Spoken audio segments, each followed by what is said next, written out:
Jamaica News and Sports July 4. Man pleads guilty to cocaine trafficking. A man, who was held with $1.1 million worth of cocaine in his vehicle earlier this year, pleaded guilty possession of cocaine, dealing in cocaine, and trafficking cocaine in the Kingston and St. Andrew Parish Court yesterday. The police said Everett Johnson was arrested and charged with breaches of the Dangerous Drugs Act after the Toyota Camry motorcar he was driving was intercepted along Marcus Garvey Drive in Kingston, searched, and 1 kilogram of cocaine found about 3:55 p.m. on February 8. The cocaine and the motorcar were seized. The matter was adjourned for sentencing on Tuesday, September 3, 2019, and Johnson's bail extended. Inmate dead, warder injured after clash at Horizon Remand Center. An inmate at the Horizon Adult Remand Center in Kingston is dead and a correctional officer seriously injured after a reported violent clash at the facility on Wednesday. The deceased inmate has been identified as 44-year-old Devin Brooks. The Denham Town Police reported that on Monday afternoon, Brooks and a number of other men on remand at the facility attacked the warder and stabbed him multiple times with a makeshift knife. In the process, the correctional officer reportedly defended himself with his baton, and delivered blows to Brooks' body, including hitting him on his head. Both men were later taken to hospital, where Brooks was pronounced dead and the correctional officer was admitted for treatment. The police are probing the incident. Second rural Reid helper linked to contracts. Parliament's Public Administration and Appropriations Committee, PAAC, yesterday heard that a second household helper assigned to former Education Minister Ruel Reid was the recipient of contracts from the Caribbean Maritime University, CMU, raising more questions about the operations at the institution. The committee heard that Maureen Blake, while still being paid by the Ministry of Education, was contracted by the CMU to provide services along with counselor for the Brownstown Division Kim Brown Lawrence and a Saint and Company. Already linked to the CMU was another of Reid's helpers, Doreen Miller, who was said to have received millions after payments by the CMU made to consultant Gail Dunwell Campbell were diverted to her. PAAC member Michael Phillips yesterday pressed CMU President Professor Fritz Pinnock on the issue and on the operations of a program through which the institution targeted at-risk youth. CMU had partnered with the Saint Anne-based company, Optimum, to deliver the program, while the university provided nutritional support, the curriculum, and certification. Optimum actually did the arrangements, but CMU paid the caterers, said Pinnock. Permanent Secretary Dr. Grace McLean said that while she did not have all the details, there was a Maureen Blake who was employed by the ministry as Reid's helper. She was unable to say whether the helper was engaged up until the point of Reid's resignation from the ministry in March. Phillips said that it was also of note that Balltree Investment Company Limited was incorporated 1 month after the last general election, with Reid listed as a director, along with former Monroe College schoolmate Balford Pert, Carolyn Foster, and Sharon Thomas Reid listed as directors. At a previous PAAC sitting, Pert was linked to a $674,930 CMU payment towards a yacht party hosted in Reid's honor. "This is a cesspool. It stinks to high heavens. I cannot understand why people allow themselves to be nastied by this mess at CMU," Phillips said. Questions had previously been raised about the contract with Othniel Lawrence, a former member of Parliament for St. Anne Northwestern who was engaged and paid millions to provide services for at-risk youth. To date, his expertise in the area has not been proven. Increase in Jamaicans deported from the U.S. in 2018. There was an increase in the number of Jamaicans who were deported to the island from the United States of America, USA, in 2018, when compared to the previous year. However, deportations collectively from other countries were down last year, when compared to 2017. The numbers are contained in the 2018 edition of the Economic and Social Survey Jamaica, ESSJ, which is published by the Planning Institute of Jamaica, PIOJ. They showed that while the overall number of deportations to Jamaica was down by 15.1%, there was a 14.3% increase to 742, in the number of deportees to Jamaica from the USA. This was up from the 649 who were deported in 2017. The ESSJ said there was a 31.8% decline in the number of deportees coming from Canada, 75 people, while there was a 51.2% decrease in the number of persons deported from the United Kingdom, and a 39.6% decrease in those sent from other countries. The data continued to show that overall, the main reasons for deportation were overstay/illegal entry/re-entry, which accounted for 443 persons, and possession of drugs, which involved 335 persons. The ESSJ said male deportees were mainly in the 25 to 50-year-old age group category, while female deportees were mainly in the 21 to 35-year-old group.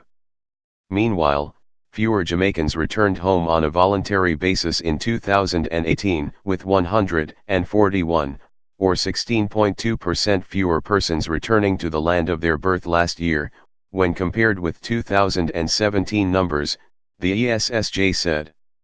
There were 872 returnees in 2017, compared to 731 last year. Of those who returned in 2018, the majority, 384, were from the USA. This compared to 106 who returned from that country in 2017. The categories of voluntary returning residents from all other countries recorded lower numbers, compared with 2017 figures. Only 75 persons returned from Canada last year, compared to 162 the year before. For the United Kingdom, it was 147 who returned home in 2018, compared to 470 in 2017. The category Other countries saw 125 Jamaicans returning in 2018, relative to 134 in 2017. In the meantime, the number of registered Commonwealth citizens residing in Jamaica rose to 4,154 in 2018, from 3,930 in 2017, representing a 5.6% increase. There was also a 3.2% growth in the number of people registered as aliens, to 10,026 from 9,709 in 2017.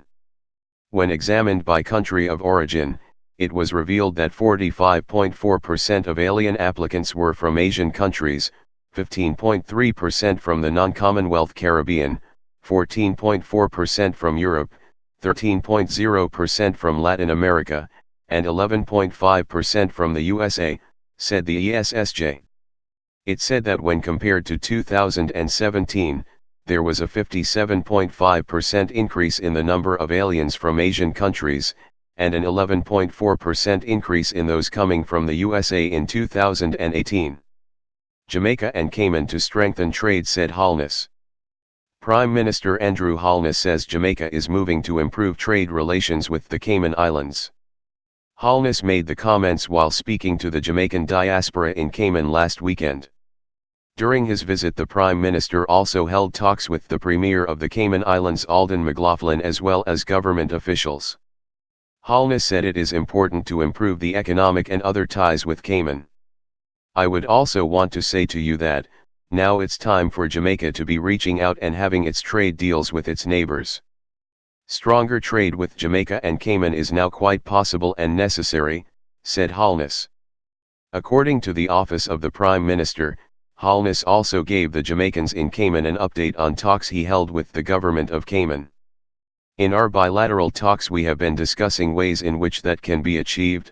Of course, there is the issue of the visa requirement, but I don't look at things as absolute obstacles. I think that there should be talks on this matter as the Jamaican economy improves, as we are finding labor for our people. The relationship between our two countries will slowly be redefined to the point where a visa may not even be necessary. That's the objective, that's what we want to do, he said. Holness explained the significant improvements in the Jamaican economy over the past 3 years, particularly in the country's employment figures. He also alluded to the fact that Jamaica's debt to gross domestic product, GDP, has decreased over the years along with other aspects of economic growth, said OPM. In 2013, our debt was about 150% of GDP. Now we are at 98% of GDP. In the 60s, Jamaica was experiencing economic growth of over 7%, as high as 12%. So today our economic growth is above 1% but below 2%, and it has been that way for the past 4 years, and we have not yet passed the 2% threshold, but the good news is that we are growing, said the Prime Minister. The Prime Minister, in closing his address, encouraged Jamaicans living in Cayman to invest in Jamaica as the future of the country's economy is promising. The only way forward now is up, and I feel the confidence in the economy. In the society, our consumer index in terms of measuring confidence and the producer index in terms of confidence is high, very high, historically high records, he told members of the diaspora in Cayman. In sports, Sunshine Girls win second warm-up match in England.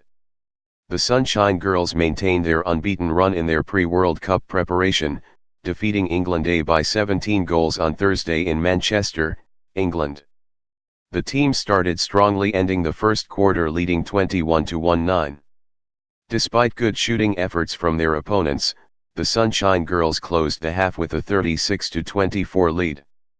The English team came rowing back in the third, making it a close affair, ending 46-41. The Sunshine Girls dominated the final quarter, outscoring England by 21-9 goals to finish on 67-50. The INF Netball World Cup begins next Friday with the Sunshine Girls in action on Saturday against Fiji. SFP headlines 9 Jamaicans for Lausanne Diamond League. Two-time Olympic and three-time world champion Shelly-Ann Fraser-Pryce headlines the list of 9 Jamaicans set to compete at Friday's Lausanne Diamond League meet in Switzerland. Fraser-Pryce will line up in the women's 100 meters, a week after her disappointing performance at the Prefontaine Classic. World and Olympic bronze medalist Shericka Jackson will line up in the women's 400-meter alongside her fellow MVP teammate Stephanie-Ann McPherson. Commonwealth champion Ronald Levy will compete in the men's sprint hurdles, while Commonwealth 400 meters hurdles champion Genevieve Russell will contest her pet event. Meanwhile, in the field, national record holder Daniel Thomas Dodd will contest the women's shot put. Commonwealth champion Kimberly Williams and Commonwealth silver medalist Shanika Ricketts are set to compete in the women's triple jump. National champion Tajay Gale will challenge in the men's long jump.